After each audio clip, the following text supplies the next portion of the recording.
Kematian adalah misteri. Tak seorang pun tahu kapan, di mana, dan kenapa kematian itu datang. Usia tua atau sakit kadang jadi penyebab yang umum. Tapi namanya kematian, ada saja hal konyol tak terduga yang justru merenggut nyawa seseorang. Mati digigit ular kobra mati. Anda pasti bingung mendengarnya, tapi inilah kenyataannya. Seorang chef asal Foshan, China, Peng Fan meninggal setelah digigit oleh kepala ular kobra yang sudah ia penggal. Terjadi pada 2013 saat ia sedang memenggal kepala ular kobra yang akan ia gunakan sebagai bahan membuat sup olahannya. Namun anehnya, kobra yang telah terpisah antara kepala dan tubuhnya tersebut justru melakukan serangan balik dan menggigit tangan Peng Fan. Padahal kepala dan tubuh kobra telah terpisah selama 20 tahun. Pertolongan pertama sempat diupayakan, namun bisa ular terlanjur menyebar ke tubuh Peng Fan. Siapa yang sangka jika demo masakannya saat ini adalah demo terakhirnya. Kematian konyol juga dialami oleh Isadora Duncan. Seorang penari cantik ini sangat suka mengenakan scarf panjang yang melambai. Tapi di malam 14 September 1927 di Nice, Perancis, Duncan meninggal akibat scarf kesayangannya tersebut. Di malam itu, ia menaiki mobil dengan kap terbuka dan menggunakan scarf panjangnya tersebut. Saat mobil mulai melaju, scarf yang melambai tersebut kemudian tersangkut roda belakang hingga membuatnya tercekik. Tragis, lilitan scarf yang hampir membuat lehernya patah membuat Duncan terlempar dari mobil tersebut. Seketika, Duncan langsung menjemput ajal dengan scarf yang masih melilit lehernya. Katanya tertawa itu sehat, tapi pernah dengar mati karena tertawa? Ini fakta jika kematian memang benar-benar misterius. Alex Mitchell meninggal dunia saat menonton serial hit BBC The Goodies pada tahun 1975. Sepanjang menonton, Alex tak berhenti tertawa karena kelucuannya. Ia bahkan tertawa terbahak-bahak tanpa henti selama 25 menit. Pada akhir tawanya itulah, seketika Alex seperti tersedak dan merasakan sakit di bagian dadanya. Dalam hitungan detik, Alex terkulai lemas dan meninggal dunia. Dokter yang memeriksa sempat menyebutkan bahwa kematian Alex dikarenakan ia memiliki sindrom long QT, sindrom yang menyebabkan detak jantung jadi bekerja tak normal dalam situasi tertentu.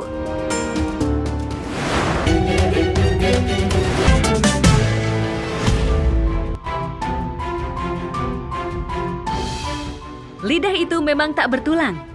Ini bukan soal peribahasa, tetapi soal gadis cantik yang pernah dinobatkan sebagai pemilik lidah terpanjang di dunia. Namanya Adriana Lewis, memiliki lidah sepanjang 10,1 cm. Dengan lidah panjangnya itu, bahkan Adriana bisa melakukan banyak trik. Menjilat hidung hingga menjilat dagu sendiri. Triknya bahkan berkembang jauh hingga Adriana bisa melukis dengan lidah panjangnya. Dari kecil, Adriana tidak pede dengan bentuk lidahnya yang super panjang itu. Namun sekarang, perempuan Amerika ini merasakan kalau lidah panjangnya adalah istimewa karena tak banyak wanita yang memilikinya.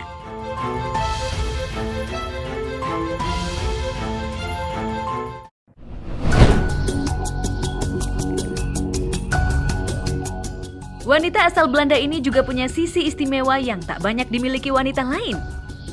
Raja Sena namanya. Dia bisa melukis hyperrealistis dengan menggunakan dua tangannya sekaligus. Bayangkan saja, melukis dengan satu tangan saja sangat sulit. Namun, Raja Sena sanggup melukis dua objek berbeda dengan tangannya secara bersamaan. Hebatnya, hasil dua lukisan itu sama mengagumkan, sangat realistik. Kedua tangan perempuan yang juga berprofesi sebagai model ini bergerak bersamaan dan menghasilkan lukisan yang mirip foto. Sangat mengagumkan, bukan?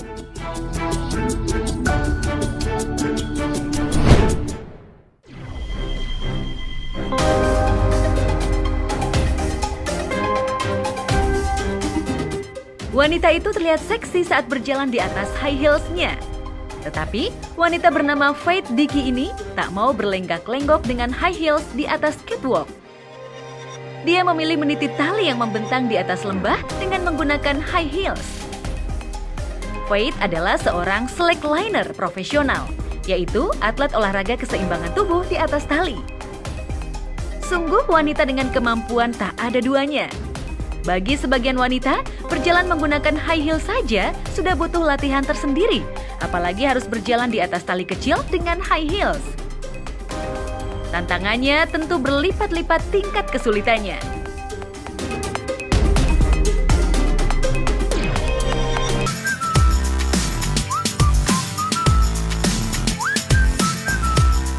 Punya tubuh langsing terutama bagi kaum perempuan bukanlah hal baru. Sepanjang peradaban manusia, usaha diet demi tampil langsing sudah pernah dilakukan. Bahkan, beberapa cara ini tercatat sebagai diet ekstrim sepanjang sejarah.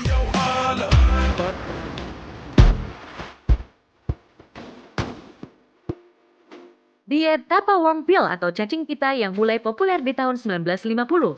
Meski sudah mulai dikenal di era Victoria tahun 1830-an di Inggris, cara ini dianggap ampuh untuk menghilangkan berat badan dalam jumlah banyak dan cepat.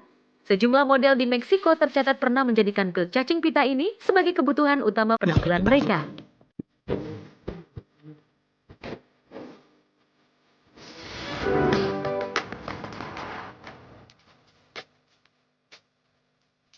Diet ekstrim lain dipopulerkan oleh Lord Bryan, penulis asal Inggris. Caranya sangat sederhana, cukup menenggak cuka apel dalam jumlah banyak. Konon, asam dari cuka apel ini efektif membakar dan mengeluarkan lemak dalam tubuh. Ini tergolong ekstrim, karena asam cuka apel yang bertemu asam lambung bukan tanpa resiko loh.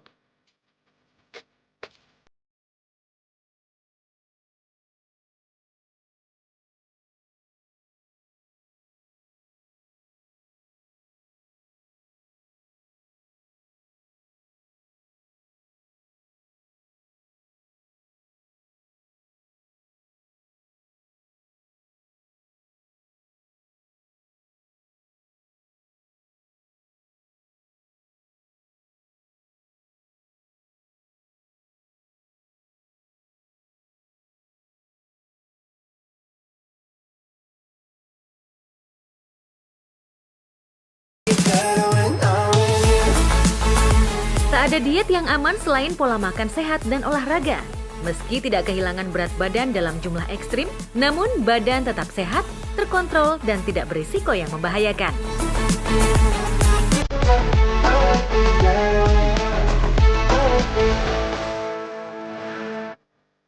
Tertawa adalah olahraga, dan olahraga pasti membuat tubuh sehat. Tapi apa jadinya jika olahraga yang populer di beberapa negara ini benar-benar membuat orang tertawa tanpa harus melakukannya? Iya, aneh dan tak lazim. Cheese rolling adalah olahraga yang dilakukan dengan berlari kencang menuruni bukit demi mengejar keju. Keju berbentuk silinder yang digelindingkan wasit dari atas bukit. Cukup beresiko karena lari kencang dari atas bukit berpotensi peserta jatuh hingga terguling ke bawah. Sejak 200 tahun, olahraga mengejar keju ini sudah mulai dilakukan oleh warga Inggris. Kompetisi olahraga sendiri. Dua orang saling berhadapan dan pertandingan akan dimenangkan oleh peserta yang dapat menaklukkan jempol kaki lawannya. Terdengar lucu, tapi jangan salah, karena peserta yang berminat ikut wajib melakukan pemeriksaan kesehatan dan latihan kekuatan jempol.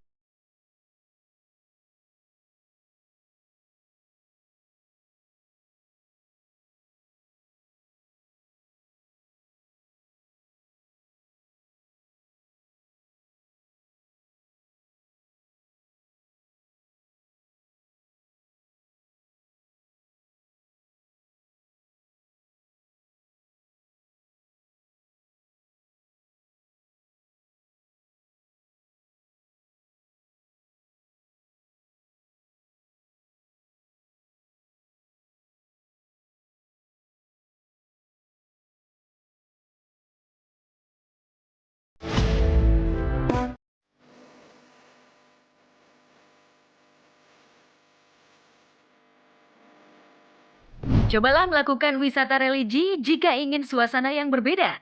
Tak hanya soal sejarah, suasana mistis mungkin juga Anda rasakan. Kuil Awashima Jinja Jepang, salah satu kuil yang punya lebih dari 20.000 boneka. Sebagian nampak lusuh dan tua. Topeng dan patung dari penjuru Jepang juga tersedia di sini. Konon, kuil ini merupakan tempat suci bagi para wanita dan anak-anak. Tradisi Hinamatsuri atau sebuah tradisi mendoakan pertumbuhan anak perempuan dengan sebuah boneka juga dilakukan di kuil ini.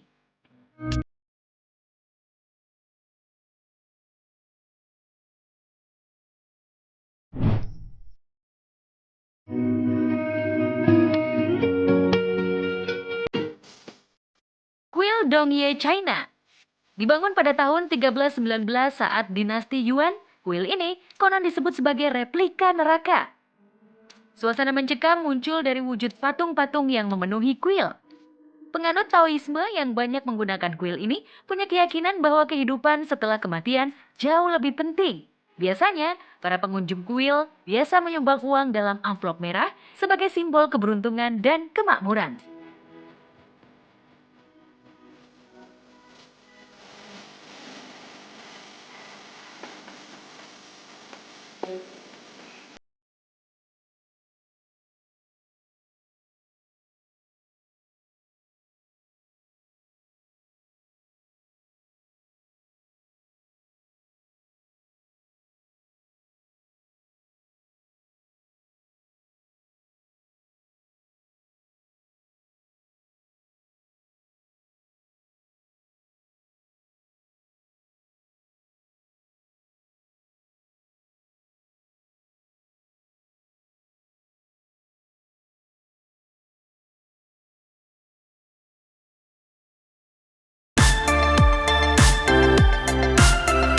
Tak kalah membuat bulu kuduk merinding saat Anda berkunjung ke Sedlec Ossuary, Republik Ceko.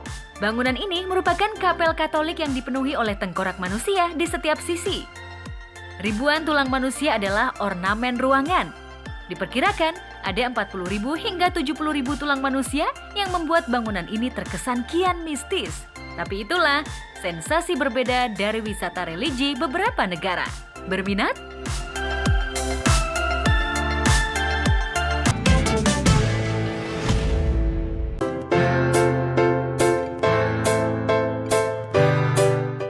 ,9% wilayah planet bumi adalah lautan. Anda yang warawiri di daratan berarti hanya menjelajah 29,1% planet ini. Tak heran, masih banyak yang belum tahu soal laut paling dalam di dunia.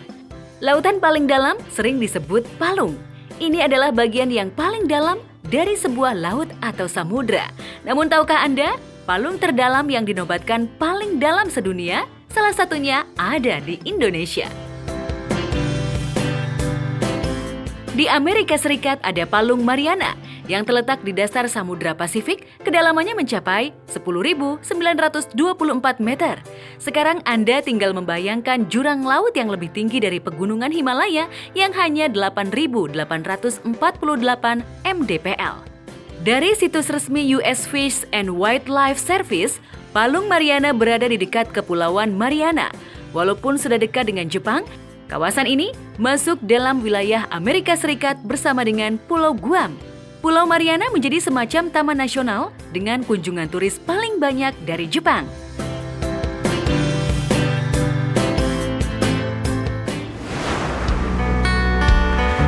Palung Mindanao. Palung ini terletak di timur Filipina yang masih masuk wilayah Indonesia, tepatnya di wilayah Halmahera, Maluku Utara. Kedalaman dari Palung Mindanao hampir sama dengan Palung Mariana, yaitu 10.450 meter, hanya berbeda selisih 400 meter saja. Palung ini terbentuk karena tabrakan antar lempeng yang berkecepatan 16 meter per tahun.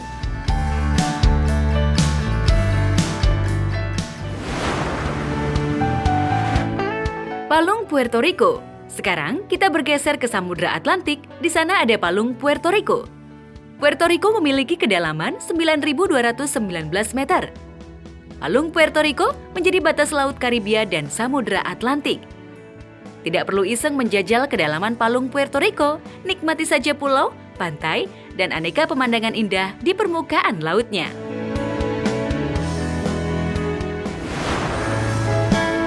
Shorten Ocean lebih dikenal dengan nama Samudra Antartika. Ini adalah lautan paling selatan dari planet bumi. Di lautan ini ada titik terdalam yang mencapai 7.236 meter, hanya berselisih 219 meter saja dengan Palung Jawa.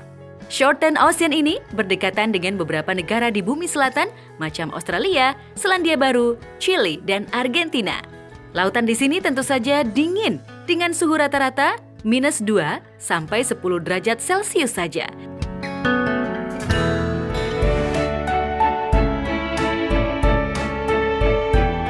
Benua Antartika atau populer dengan Kutub Selatan merupakan benua terluas kelima di ujung selatan bumi. Sekitar 98% wilayah ini ditutupi es sepanjang tahun, sehingga membuat wilayah ini jadi tempat terdingin di dunia. Memiliki luas 14 juta meter persegi dan 13,7 persegi diantaranya tertutup es abadi. Suhu di sini mencapai minus 85 hingga minus 90 derajat Celcius saat musim dingin dan bisa mencapai lebih dari 30 derajat saat musim panas. Ekstrimnya iklim tersebut membuat daratan sangat tandus dan berangin kencang. Itulah sebabnya mengapa Antartika juga dianggap sebagai gurun.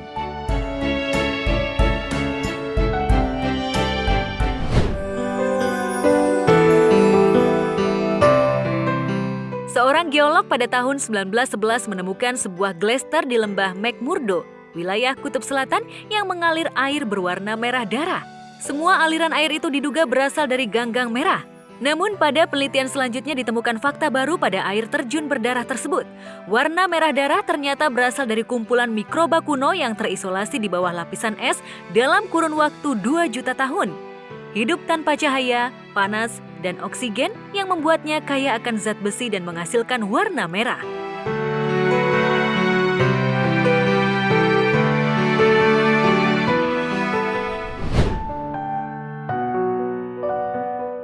Antartika, satu-satunya benua di mana tak ada satupun reptil ditemukan.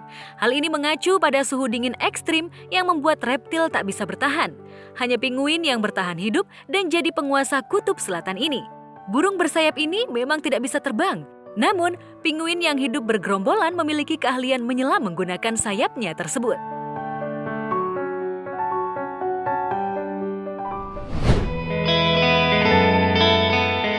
Di Kutub Selatan ini hanya ada para peneliti dari beberapa negara yang jadi penghuni Antartika. Orang yang tinggal di sana dalam waktu yang lama merupakan bagian dari komunitas ilmiah atau peneliti dalam melakukan riset. Hal tersebut tentu dipengaruhi oleh iklim ekstrimnya. Terdapat 5.000-an ilmuwan yang tinggal sementara di Antartika. Namun selama musim dingin berkurang jadi 1.000 ilmuwan.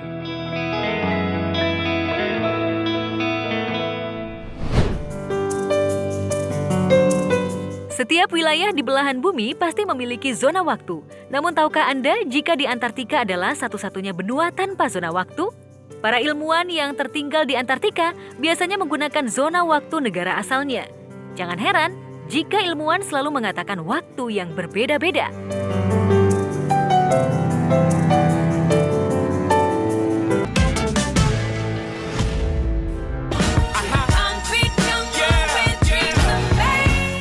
New York adalah kota paling sibuk dan ramai di dunia. New York sendiri punya populasi sebesar 19 juta penduduk, tapi setiap tahunnya ada 50 juta turis yang ke New York.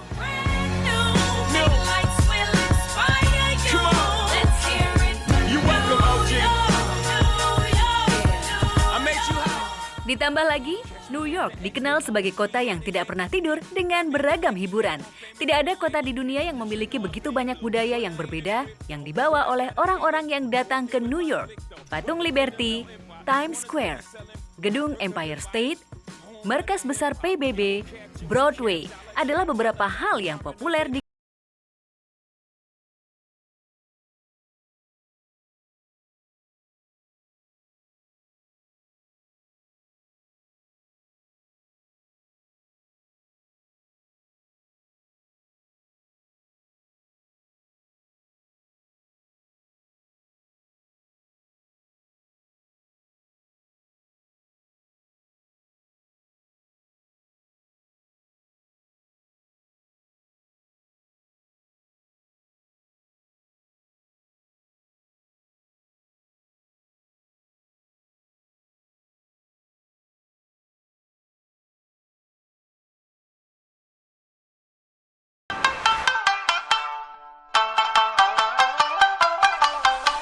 Tokyo adalah kota yang memiliki kepadatan penduduk tinggi, yaitu sekitar 35 juta orang. Kota ini tidak pernah tidur, dan kegiatan manusia yang selalu ramai selama 24 jam non-stop. Karena kesibukan orang-orang Tokyo, sehingga banyak diciptakan teknologi-teknologi yang dapat mempermudah kehidupan mereka. Dengan perkembangan teknologinya yang super canggih, Tokyo akan menjadi kota yang sangat berpengaruh di dunia. Jadi ibu kota Jepang, Tokyo menduduki peringkat kedua sebagai kota paling sibuk dan ramai di dunia.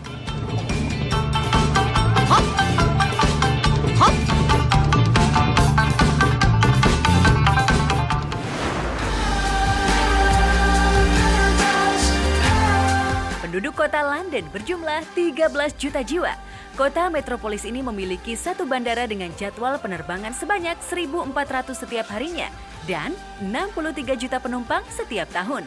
Rel metro, bus, dan kereta bawah tanah adalah alat transportasi yang mengangkut 25 juta orang setiap harinya. London merupakan daerah perkotaan terbesar dan terpadat di Eropa.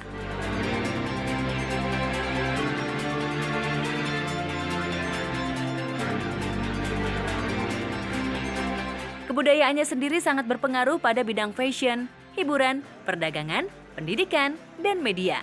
London menduduki peringkat ketiga sebagai kota tersibuk di dunia.